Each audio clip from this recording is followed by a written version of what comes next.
Saba Silverman is what we call a 2G, a second generation, who has lived right next to and seen and witnessed and heard what her parents lived through. To tell the story is a different kind of difficult. And we're really honored that we have Saba to tell us her family's story. Miss Saba Silverman.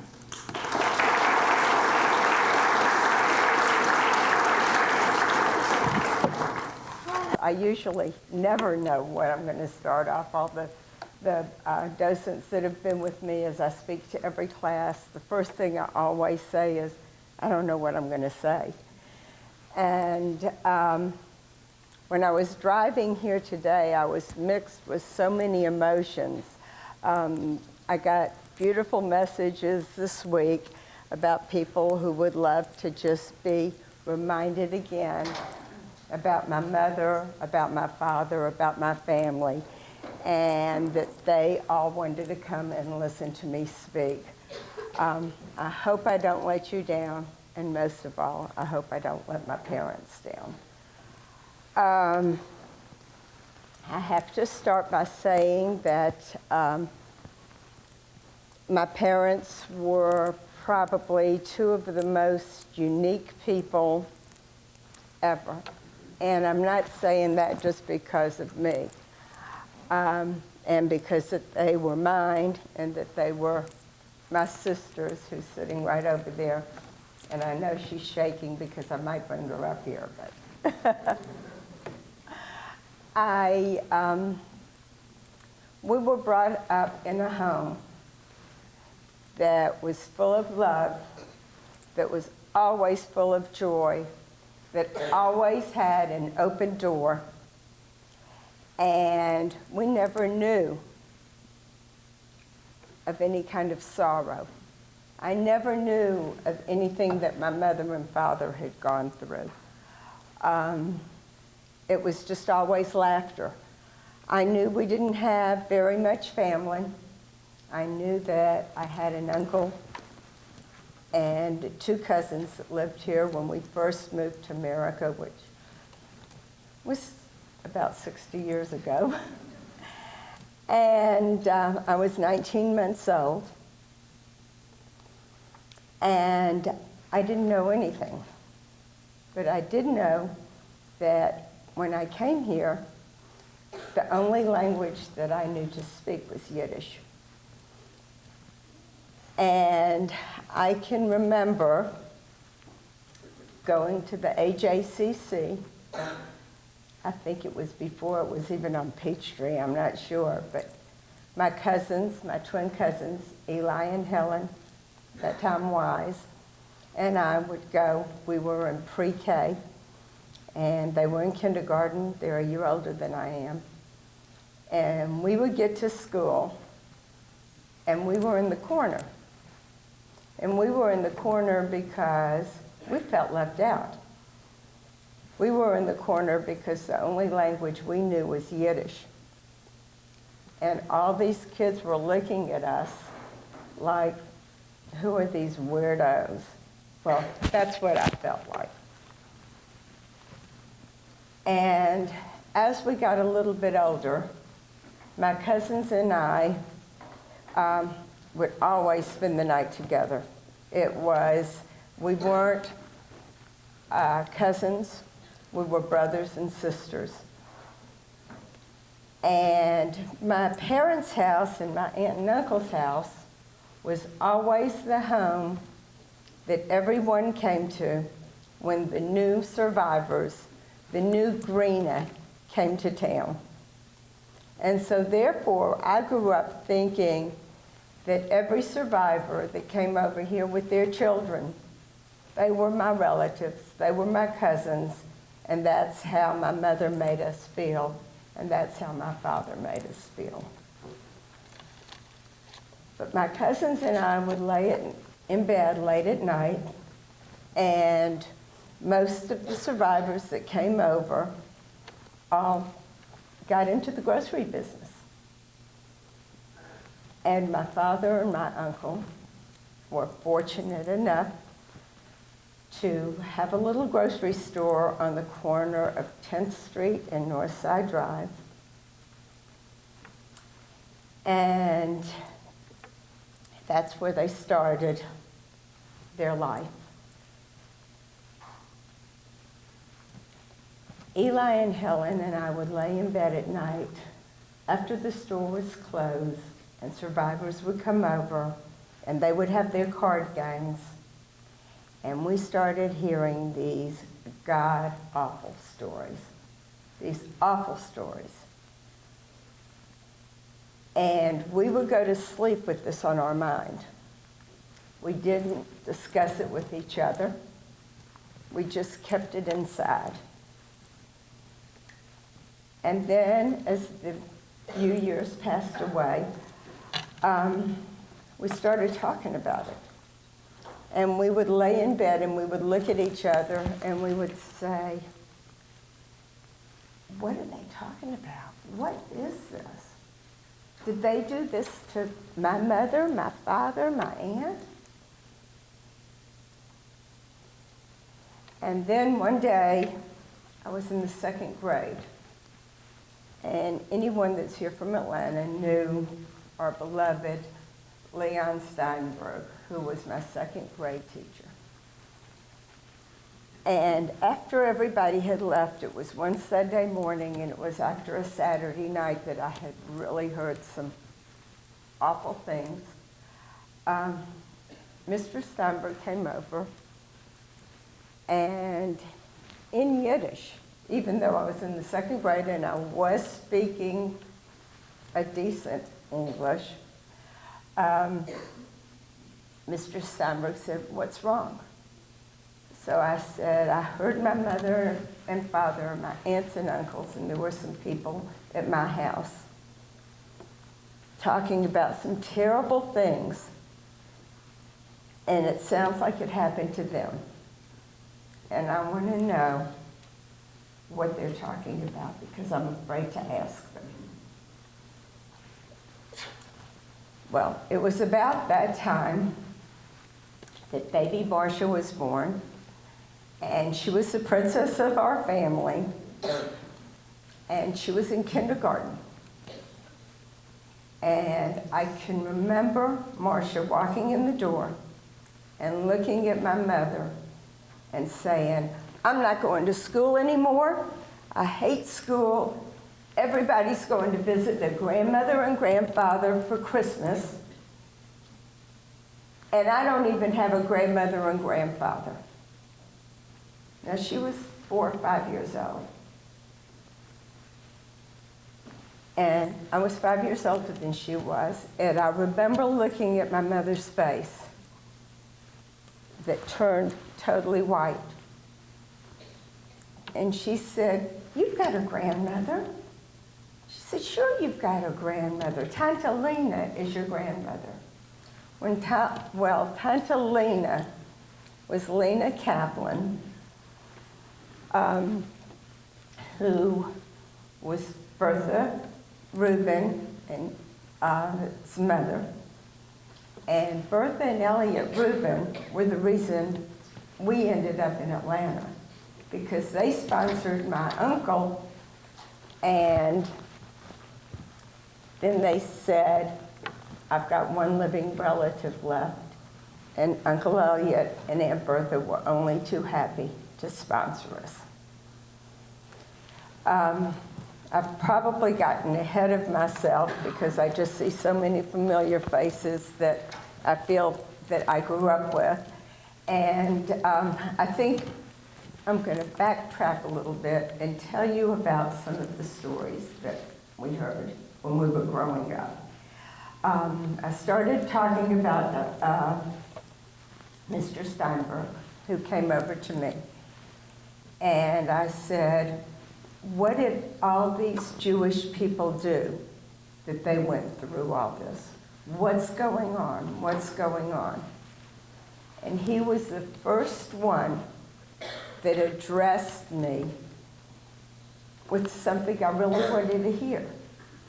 He said, unfortunately, what you're hearing is true.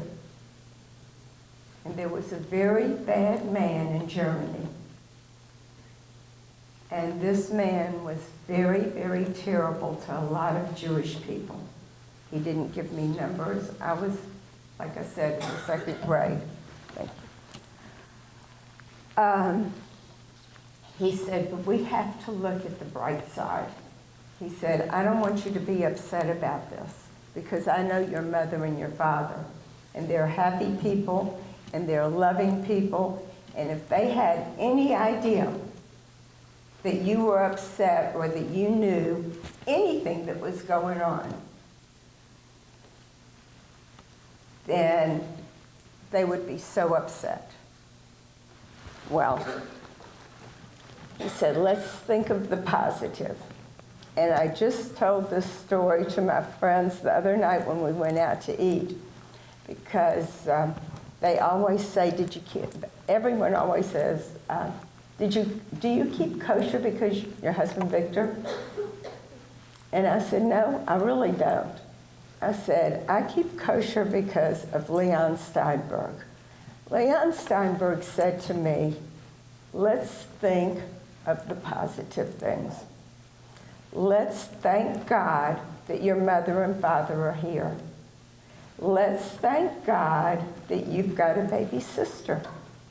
Let's thank God that you've got an aunt and uncle that are here. And let's thank God that you have a whole family that brought you and your parents to America. He said, let's do something that you can think of that you want to thank God for having your parents. And at that point, in my little naive way, I turned around to him and I said, you know what? When I grow up and get married, I'm going to keep kosher. And that's going to be my way of telling God, thank you for letting my parents live.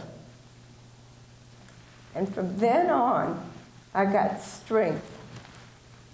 And I got this unbelievable feeling watching my parents, with them still not knowing that I knew anything, and hearing the stories. And I got this strength from within me somewhere that I needed to go and I needed to educate people. I needed to be the spokesman for my family of over 150 people that were killed. And as I grew up and I heard more and more stories, and I was finally able to convince my parents that I need to know exactly what happened, my mother wouldn't speak too much. She just told me a little bit. My mother said she was very young. She was maybe 15, 16 years old. Her actual parents had actually died when she was very young, and she was raised by her oldest sister. And she said they were all at home, and they were eating dinner, and the Nazis, this was in Kovno, Lithuania, and the Nazis ransacked their house and took a cousin here, a cousin there, her aunt somewhere else, and left her alone. And she was by herself, 15, 16, maybe 17 years old. She never really told me exactly, but I'm going by my father's age and subtracting. She was thrown into the Kovno ghetto. And she said she was pulled out, and she had a big German Shepherd with her. And the Nazis grabbed her and pointed a gun behind her back and said, you go where I tell you. And the dog, of course, was barking and following her, and she was crying, and she didn't know where she was going. And she thought maybe this is where they were taking her to the rest of her family. And she said she got up to the front of the door, and she didn't know what it was, and she heard a gunshot. And she turned around, and they had killed her dog. And they said, if you don't get in there and stop crying, you're going to be next. And they shoved her into the ghetto. At a young age, she was by herself. She looked around. There was no one she really knew, people that looked familiar. Of course, at her age, she was looking for her friends. She was looking for her social people, any people that were in clubs, at the shul, nobody. Daddy's story was totally different than my mother's story. Daddy was in the Lithuanian army. And he was beat up there right as the war started. There was someone who came, beat him up because he was Jewish, knocked a nail through his nose, and put him in isolation until he was taken out and put into the Covenant Ghetto. As I was leaving today, and thoughts were running through my head, my son Donald called me, and he said, Bob, is there anything I can do for you? Do you need anything? And I said, yeah, I do. I said, if you don't mind, I want you to bring the picture that you have of Papa that he gave to you when he was in the army, in the Lithuanian army. And this is the picture that Donnie Silverman, my mother's first and father's first grandchild, keeps on his desk and looks at every day of his life. And he has often told me this man that gave him his inspiration and his goals to make something of himself. And God knows, Donnie, you have. We're so proud of you. My father was taken out of the army and thrown into the Covenant Ghetto. My father's brother, Isaac, that I've talked about, that came to America before we did, was also in the Lithuanian army. And he was pulled out and also thrown into the ghetto. My Uncle Isaac was married already. And my Uncle Isaac had one son, Chaimala, who was 4 years old. And my mother often told me that everybody knew the Wiscardiskis. Well, the Wiscardiskis were us. When we got to Ellis Island, they changed it to Wise. That she recognized all of them. She knew the family. But my father and my uncle were the only two that left, that got thrown into the camp. And they didn't know what happened to the rest of their family. And as the Nazis started on and on and on, started making people do inhumane things, started doing things that were unheard of. Like my father would tell me they would make the men in the ghetto. Now, I don't know how many people were here that are in this room, but the ghetto was like one house. And it probably was as crowded as at least 3/4 of this room, where people really didn't have room to move. My mother and father had often said sometimes the ghettos, because it was the first thing they went to, was the worst place. because that's where there was sickness, that's where there was the most hate came out of the Nazis. And Daddy said they would take the men and they would make the men line up. At 3 o'clock in the morning, all the men had to line up and they had to stand in perfect position. And Daddy said if someone even twisted a finger or an arm or a head, anything, they were shot. And they waited for 2 hours in that line until they were given their work detail for the day. Now, what was their work detail? Work that nobody could possibly comprehend. Work of picking up rocks that weighed hundreds and hundreds of pounds so that they could dig their own graves. Cleaning off and making railroad tracks, which at that point they had no idea what they were cleaning up for and what kind of railroad tracks they were laying. And Daddy used to tell me that many people got sick. You've got to remember this was Europe. In the wintertime, the weather goes down to 10, 15 degrees below zero. And every time it gets cold here in Atlanta, and I keep saying, oh my God, I'm ready to move to Florida, I can't stand this anymore. I have to think of my mother and father and my family that had nothing on.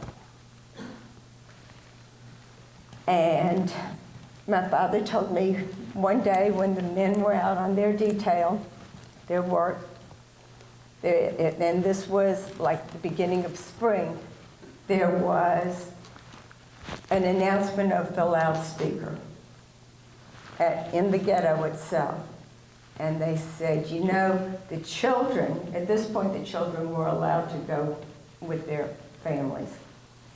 The children can come outside and we're going to have a good day for the children today. They deserve to have a little bit of happiness. They deserve to play games. And at that point, of course, all the mothers were scared to death because the situations were getting worse. People were taken in one day and they were gone the next day, and they didn't know what was going to happen. So this particular day, the kids were told to come outside and come with their parents and come with their mothers. And there were 300 kids in the Kovna ghetto at this particular time. One of the children was my Uncle Isaac's son, Chaimala, that today would be 71 years old. He was outside. They were all outside. He was 4 years old at the time. They were outside. They were playing. And there was a message on the loudspeaker that any mother caught trying to hide her son or her daughter or their children would be killed immediately, and anyone around them would be killed immediately. And my mother could tell me that she could remember the Nazis just ransacking every room, every next door neighbor's home, anybody around the ghetto. And women were caught stuffing infants inside a pillowcase and trying to hide in not the basement, in an attic. And they were killed immediately. And the children were let to go outside and play. And they played, and they were having a great time. And my mother said it was like a sprinkler system set up, and the kids were running through, and they were playing. They were actually playing Yiddish music. And the kids were playing and having a great time. And the Nazis made a circle around them. And they were giving out candy, and the children were jumping for joy. And all of a sudden, the Nazis came in with rifles. And they would take a child And they started with one. And they would scream, I've got this one, I've got the leg, I've got the nose, I've got the ears, I've got the eyes. And 300 innocent children were killed on that day, only because they were Jewish. Innocent Jewish children. Shortly after that,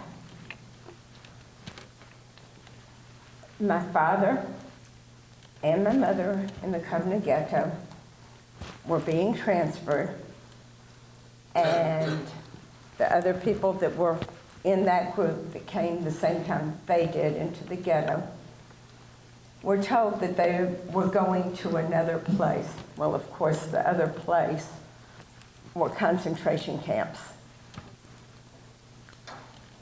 And my mother being single, this man came over to her and he said, look, he said, because you're young and because you're pretty, I'm going to try to save you. Because the Nazis had no use for the women except to rape them and kill them.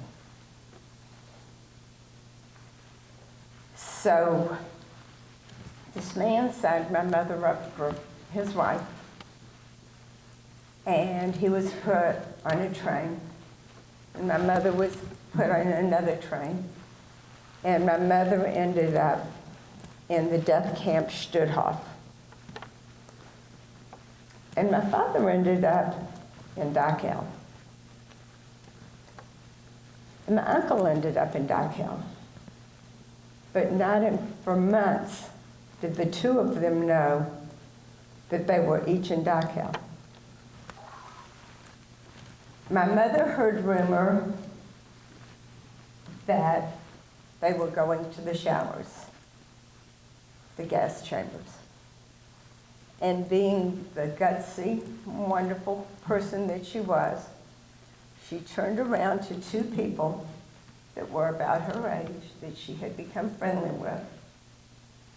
And she said, we either die tomorrow or we try to escape and get killed. Either way, we're going to die. Let's just try it. And my mother said, in the middle of the night, she said she doesn't know what time it was, she and two other women escaped. And she said there was a guard sitting high on one of the towers,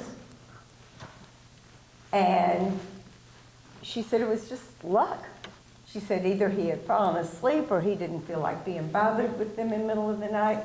He figured the next guard would kill them, and they got past. She said it was just luck, pure luck. And they got past the gate, the one gate, they passed another guard, and got past the other guard. And this was toward the end of the war, a little bit. For 6 months, my mother and these two women hid out in the woods. At night, they didn't know where they were going. They didn't know where they were. They didn't know where Stutthof was. At night, they would go, and they would be in the woods, and my mother would tell me that every once in a while, they would see a light somewhere. And they would run to where the light was, and maybe it was a barn, maybe it was a house. They didn't know where it was, but they would run for the garbage can. And they would pick the garbage can, and they would eat potato peels, and they would eat onions, and they would eat anything that was like a vegetable that they couldn't get sick from. And she said, come daylight, they would take leaves, they would take limbs, and they would put them over their heads, and they would sit quietly, sometimes 8 to 12 hours, until the sun went down again. And when the sun went down again, off they went. She said sometimes they were lucky in the middle of the night, they would find a pond, they'd find a lake, and she said that was like a holiday, no matter how cold it was. And she said when she ran away, she was given like the Dutch wooden shoes. And she said finally at one point, she just couldn't wear them anymore because her legs were all blistered. And all she had was her concentration uniform on, and the other two women as well. And she said they would jump into the water, whatever water they would see, and they would like celebrate because they could bathe. To my mother, that was the most important thing. And they could drink the water. They had all the water they wanted to drink. And the sun would come up, and then again they would hide. And my mother said one day they were hiding, and they saw survivors in their uniforms walking around very weak with their arms around each other, holding each other up and singing Yiddish and singing that they were free. And my mother, who had talked the other two women into going with her, had the guts to go out, and she said, "What's going on? Why is everybody walking around here? Why is everybody walking around here?" And they said, "The war's over. Where have you been? What do you mean you don't know? The war's over." So my mother and the two women joined with this group, and they all went to a displaced persons camp. My father's story on the other side was that he was worked to death. He was literally worked to death. And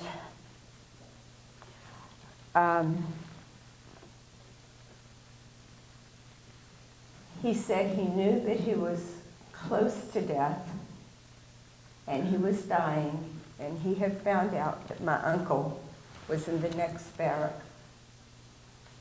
And he would take chances. And he said he didn't care about himself because he knew he was going to die. But he asked his capo, he said, "My brother is in the other barrack.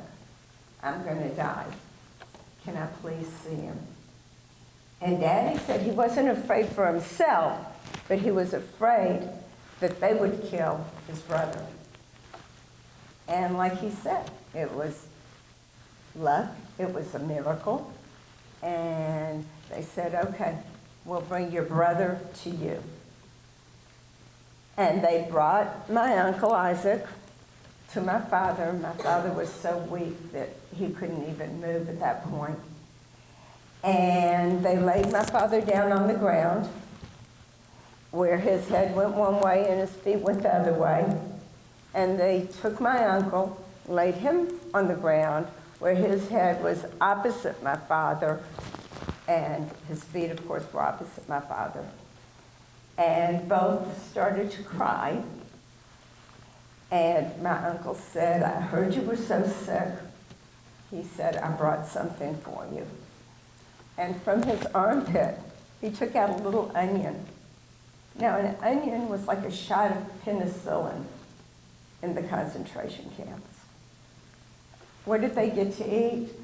My mother used to call it dirty water, which was coffee, and maybe a half a slice of bread. And that was it. So my uncle was able to talk someone into giving him an onion. And he gave it to my father, and he said, "Maybe this will help you get well."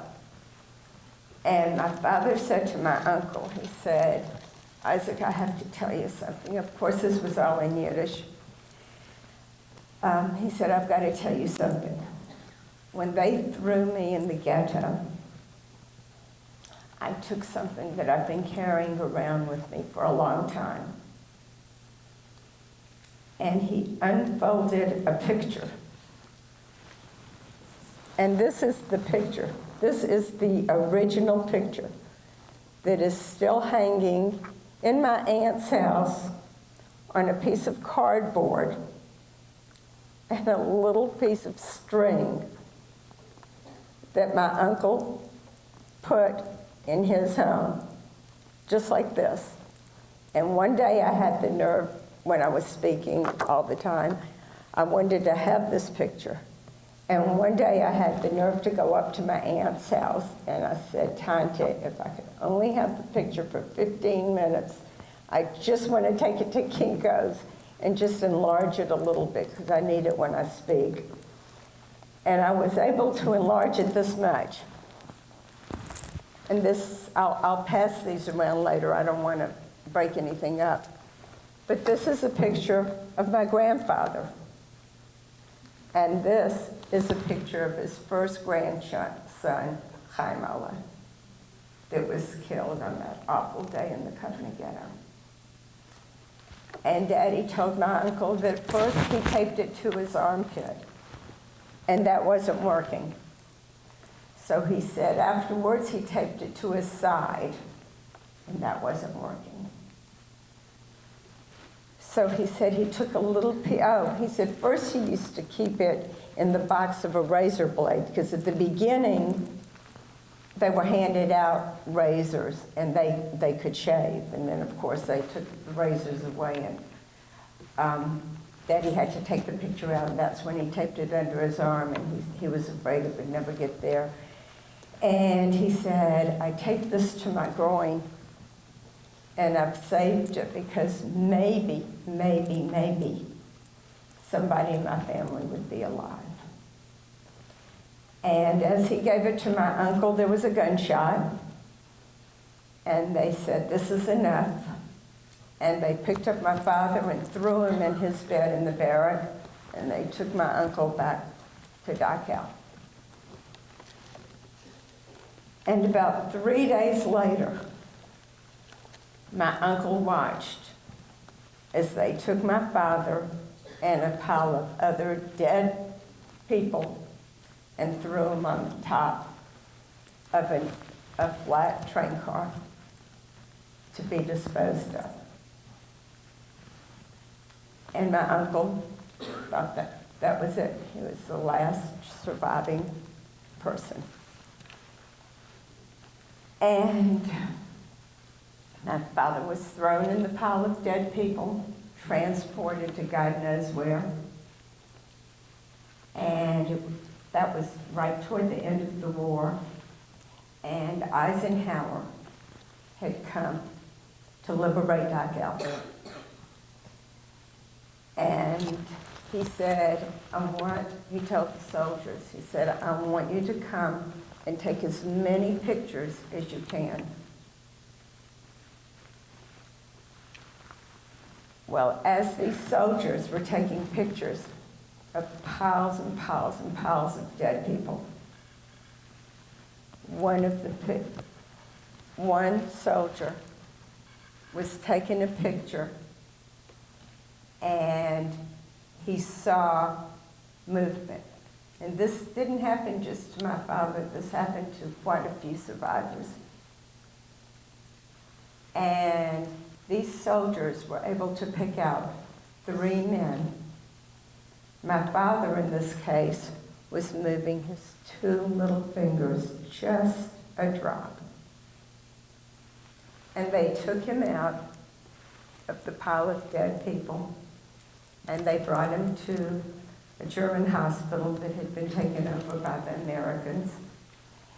And they said to the doctors there, they said, if he dies, you die.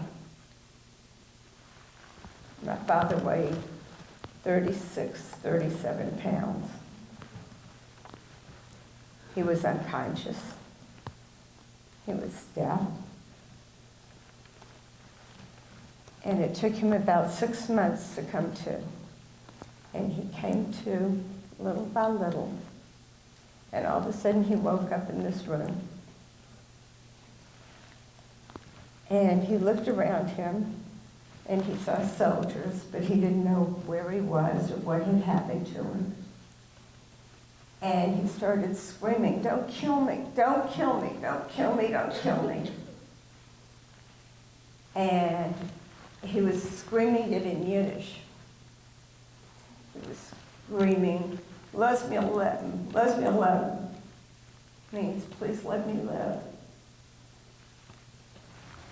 And nobody could understand what he was saying. And in my father's mind, I don't know whether you saw the little piece of video, in my father's mind, he was being an experiment. And he was still back in the camps. And he kept screaming, "Don't kill me, don't kill me." And one of the soldiers went out and they found a Jewish soldier. And I'll never forget the way my father described this. He said a Jewish soldier came over to him. And my father used to tell me that until the day he died, he could feel the Jewish soldier's tear on my father's forehead. And the soldier took out a mezuzah, or a Jewish star, and he put it on my father's forehead. And he said to my father, he said, "Ich bin a Yid, I am a Jew. Ich will dir helfen. I will help you." And this man never left my father's side until one day he walked in and he said, "Shmerel, I've got good news and I've got bad news." He said, "The good news is I'm going home to my family. And the bad news is I have to leave you." He said, "But before I go," he said, "I want you to write, if you can, the name of any relative or friend that you knew that might still be alive." And of course, my father had written down my uncle's name.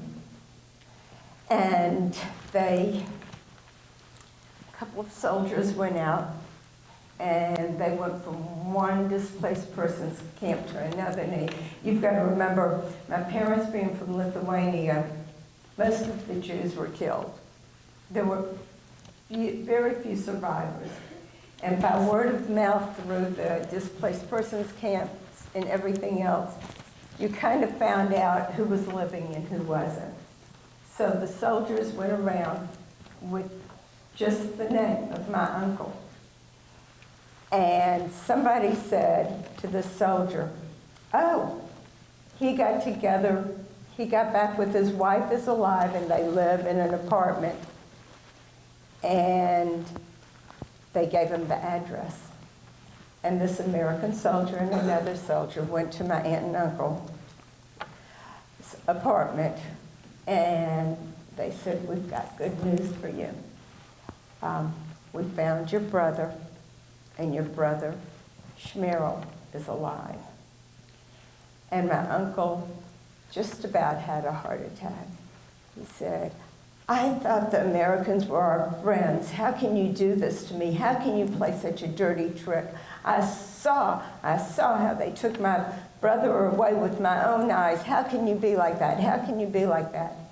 And my aunt tried to calm my uncle down, and she said, "You know, maybe it's somebody else in the family. Maybe there's another brother. Maybe it's another sister." And she convinced him to go with the Americans, with the soldiers. And she went with them too, and they walked into my father's room. And my uncle passed out, and he made them put out a cot right next to his bed, and he slept there with my father until my father had enough strength and Daddy brought him home. And as far as they were concerned, when they got back together and they lived together, they didn't really know what happened to the rest of their family at all. They just knew that they were taken out somewhere and they were killed. Daddy was gaining his strength back. uncle and my aunt had both gotten jobs. My aunt had become pregnant, and my father said to my aunt and my uncle one day, he said, you know, before they took me away, I signed this young girl up as my wife. He said, I wonder if she made it. I'm just wondering if she made it. And my aunt said, she was with me the whole time when they took Chaim Olive away, when we went to Stutthof together, but then she ran away, so I don't know. And again, by word of mouth, they kind of went and asked whether she made it or not, And one of the women that my mother had gone with was my aunt's cousin. And so somebody said, yeah, the three of them hid because they were going to the gas chambers the next day, and they made it out. And they found my mother, and they brought her to my aunt and uncle's house. And the rest was a beautiful, beautiful love story. They were married a few months later. Marcia brought me the picture of my mother and father on their wedding day. You see my mother's beautiful wedding gown and my father's tuxedo.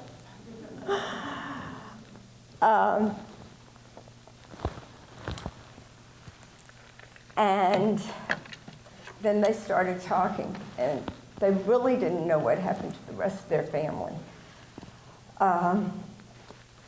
My aunt and uncle, as I said, my aunt had gotten pregnant, and she had twins. And this is the way God works. And Bertha Rubin and Elliot Rubin sponsored my mother and my aunt and uncle and the twins to come to America. Meanwhile, my mother had gotten pregnant, and we had to wait for the next ship. So I was born in Germany. And Marcia used to always, I was terrified to ever tell anybody when I was growing up that I was born in Germany. And whenever I would do something that would aggravate Marcia, she would turn around to me and she would say, you're a Yaka, you're a German, blah, blah, blah. And that was like putting a knife in my heart. I never told my mother, but when I applied to colleges, I put that I was born in Atlanta, Georgia. I didn't want anybody to think that maybe I even came from a Nazi family. But that's all besides the point. As I said, I got this inner strength, and I felt I had to do something. And I became very involved with the international network of Holocaust survivors and children of Holocaust survivors. And in the 1970s, and we did a lot of good things. And I was fortunate enough to be put on the Holocaust Advisory Committee with Elie Wiesel when we were raising money for the United States Holocaust Museum. And I bring this up for one reason. The day before the opening of the museum, the survivors and the children were invited to come to a special showing of the museum. And it was probably one of the proudest days of my life when we were given a tour, a private tour, and every survivor was able to light a candle along the way of the halls of the museum. And the night before this, I was sitting with my mother and father, and we were at, we were in Washington, of course, and we were at the Kennedy Center. And they were honoring liberators, and they were honoring people who had saved other people. And with one of those honorees was David Eisenhower, the son of President Eisenhower. And he walked by, and he was sitting 2 seats behind my mother and father and I. And all of a sudden, my mother turns around to Daddy, and she said, "You can thank him. He's the one that saved your life." And Daddy looks at her, and she said, that's David Eisenhower. She had read all, she knew about everybody. So she said, "That's David Eisenhower." Very weepy, and of course, I was just gone. And after he walked away, my father says to me and to my mother, he says, "You know, I've got a picture somewhere of right before I got to see Isaac. I remember when the American soldiers came and Eisenhower was with them. And I remember Eisenhower standing like this and all his soldiers around him. And I remember crawling up to Eisenhower and grabbing him on the leg and giving him my piece of bread and saying shalom." And Eisenhower didn't know what to do. There were pictures taken all over the place, and some of the liberators took my father and brought him back to his barrack. It was when he was so sick already. And Daddy says, "I've got that picture somewhere." I said, "My God, Daddy, that's such a piece of history." "Well, I'll find it." And of course, we never found the picture. But as I became more active with the second generation, I made my parents go to a couple of survivor gatherings. And one they went to alone was in California. And they were at the registration desk, my mother and father. And other survivors were signing in. And a man turns around and looks at my father and he says, of course in Yiddish, "Shmirel Viskordiski."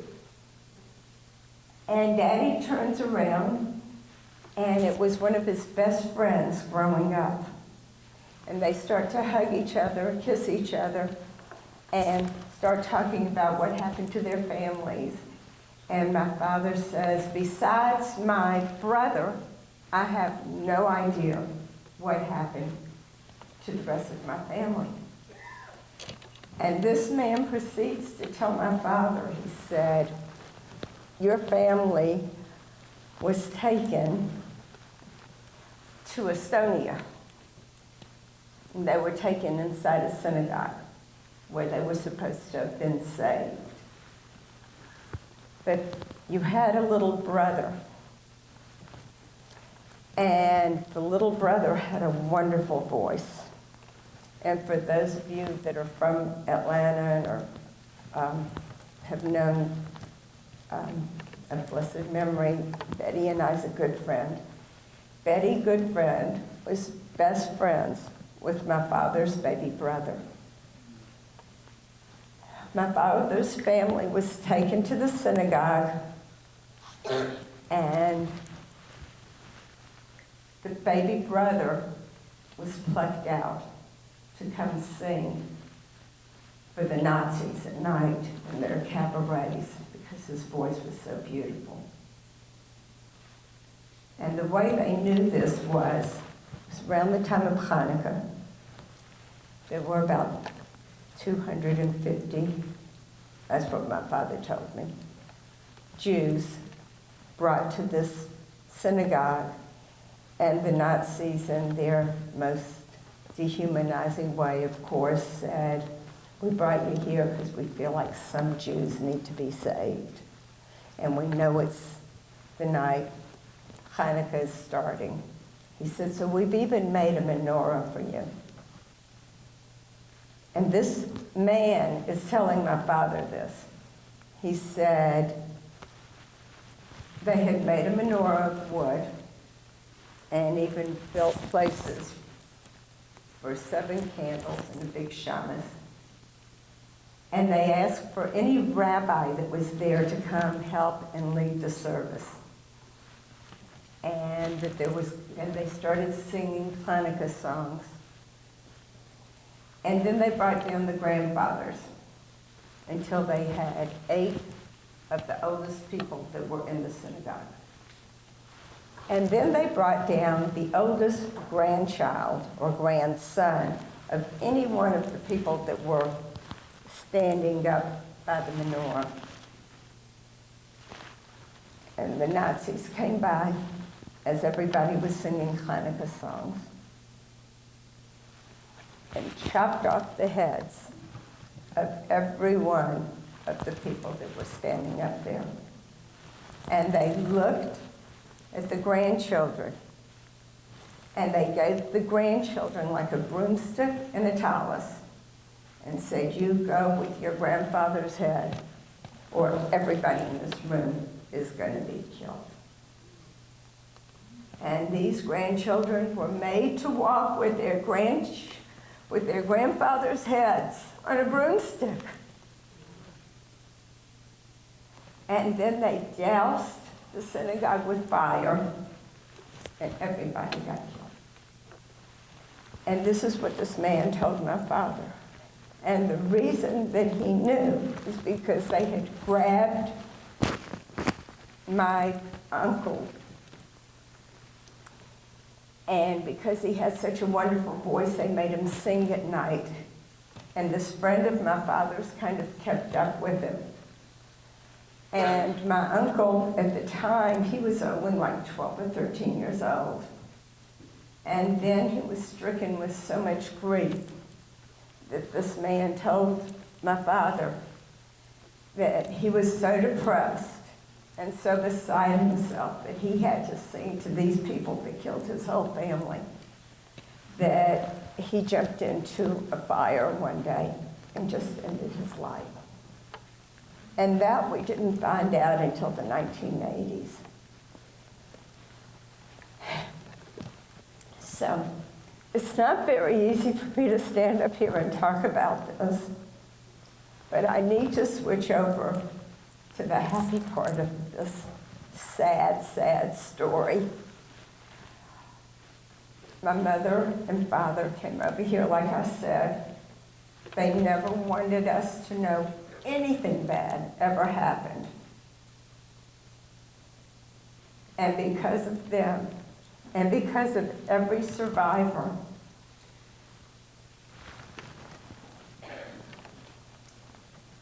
Hitler didn't win. Hitler did not win. And some of you that watched the video, and I'm looking especially at Frida Sokol, her father, Max Feldman, was like one of my mother and father's mentors. And they helped when my father and my uncle bought a grocery store in Atlanta. And they were riding their motorcycles, sorry, but they were riding their bicycles to deliver groceries at night, after work. And we lived on top of the grocery store on 10th Street. And there wasn't an opening time and there wasn't a closing time. And I'm looking now at Renee Levinson. And her mother and father were two of the most wonderful people that came and also befriended my parents, because their family was also from Lithuania. And George and Rosalie Alterman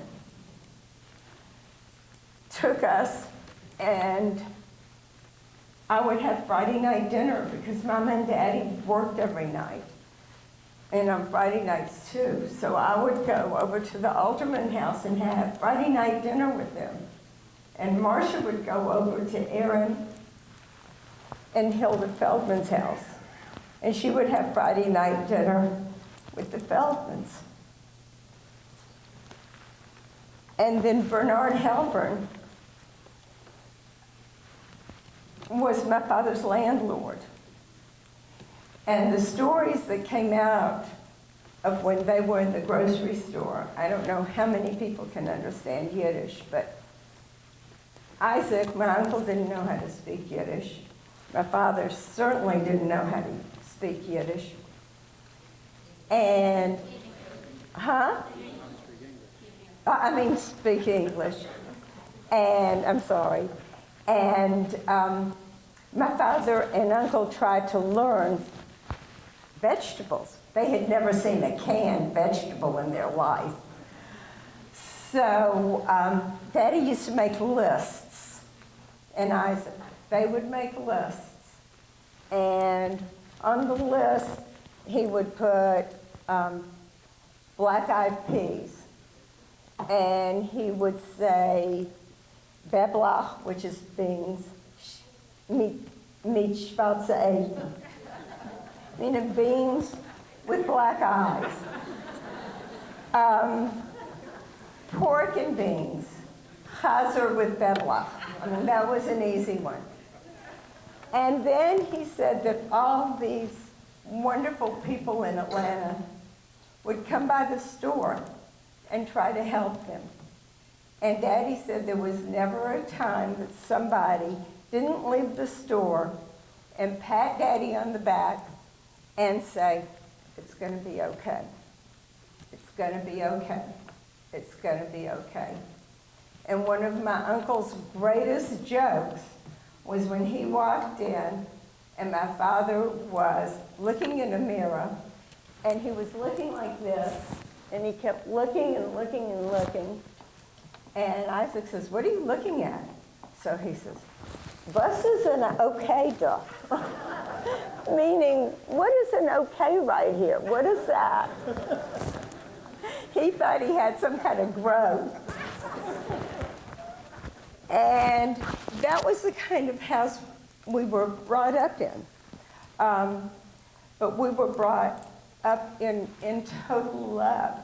I can remember the day that we moved a block away from the store. We finally got our own apartment. And we lived upstairs from another grocery store. And my mother was having Uncle Elliot and Aunt Bertha Reuben over for brunch. And she was so excited that she could do this in her own house. And she sent my father to the kosher butcher to buy cold cuts. And my father, of course, God knows how he got a driver's license and kept one. So he didn't know where he was going, but he told my mother he knew exactly where the kosher butcher was. 8 hours later, Aunt Bertha was there, Uncle Elliot was there, Marcia's grandmother, Tante Lena, was there with her husband, and no Daddy. And my mother was getting nervous, and Uncle Elliot says, "Well, maybe I should go out and..." No, he'll be back, he'll be back. Well, up comes a police car, and a car following the police car. Daddy got lost, of course, and he started following a city bus, thinking that he's going to get there, he's going to get to the kosher butcher and get back home by following the city bus. So he kept following the bus all around the city of Atlanta. And finally the bus driver got off and he called the police. And he said, "Somebody's following me, somebody's following me." And Daddy, of course, couldn't really speak English. And he tried to explain to him. And finally the policeman asked for the driver's license. And the policeman drove my father home. And, that was a story. Of course, Uncle Elliot never let my father live down. And there were always fun stories. There were always good things. There were always happy things.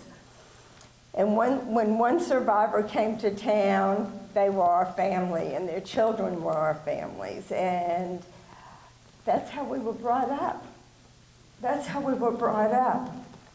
And I always said that I felt like my purpose for being here is to be a representative for the most two wonderful people in my life, and in a lot of your lives that I'm looking at and looking at the people. And so I brought the one picture that shows so much that Hitler didn't win. And this was my mother and father's most precious picture, most precious people. And the picture, unfortunately, was taken exactly, I think 16 years ago. No, 20 years ago, because my son was just turning 16 and starting to drive. And this is a picture of my mother and father and their 5 grandchildren. Mrs. Donald, my son, Stacy, my daughter, who just had her first child named after my mother. Donnie has one of his children named after my father. This is Jeremy, Marcia's oldest, Zachary, and Todd Bono. And this is the reason that my father used to say, and my mother, that every day after the war was a holiday. Every single day of their life was a holiday. And this was taken out of their den that they treasured so much. And this is why Hitler did not make it. So I've probably taken a lot longer than you want to sit here and listen to me babble on and on and on. And I could just keep going, but I know that y'all need to get up and stretch, and I'd love for everybody to walk through the museum and really see what an unbelievable, unbelievable job the Bremen has done to preserve the Georgia part and the Holocaust Museum. And I thank you.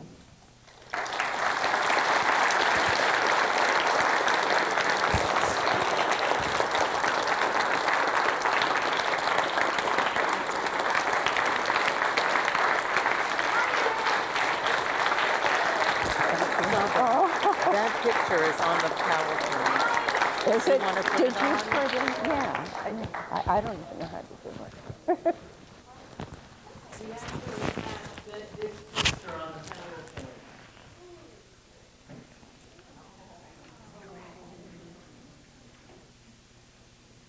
This was Mama and Daddy, the one right before. Okay. Okay. And then soon. Okay.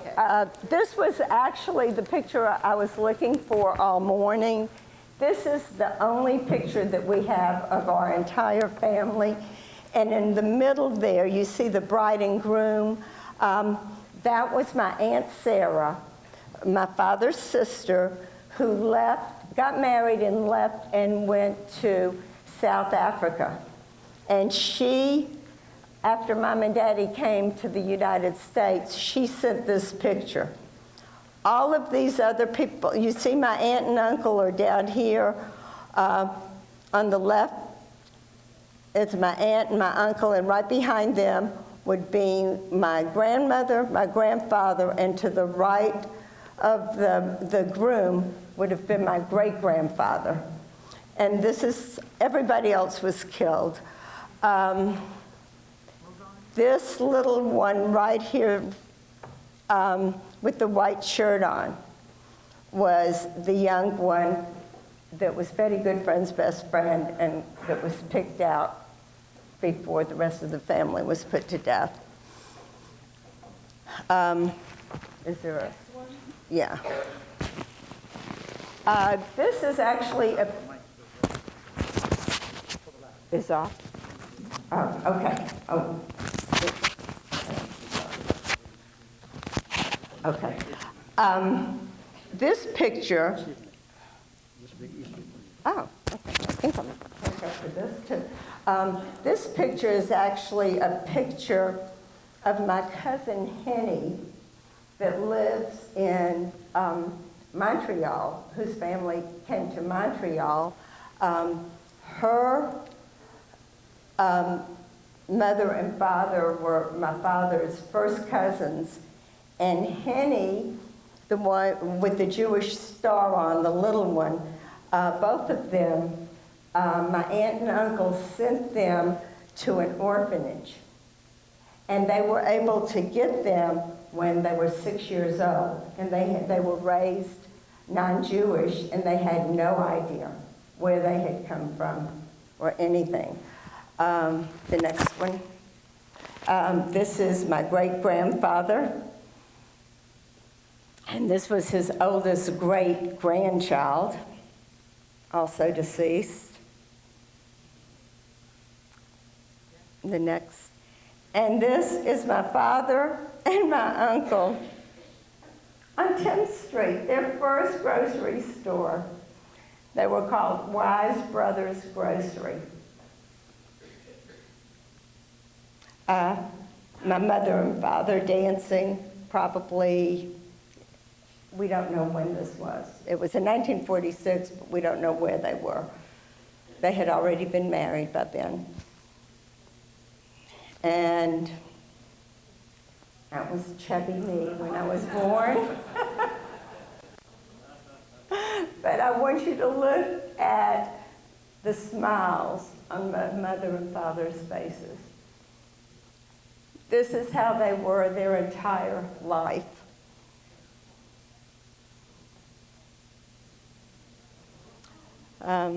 This was my father at Marcia's brother-in-law's wedding, my father and I, and Marcia. And that's it. And that was what my mother always said. When people used to say, "How did you raise your daughters? How did you raise your daughters?" And my mother used to always say to anybody, I remember her saying this to my mother-in-law and to my father-in-law, "When you give love, you get love." So I think that's a great way to end this. Thank you again. That was fabulous. Is that okay? Fabulous. Fabulous.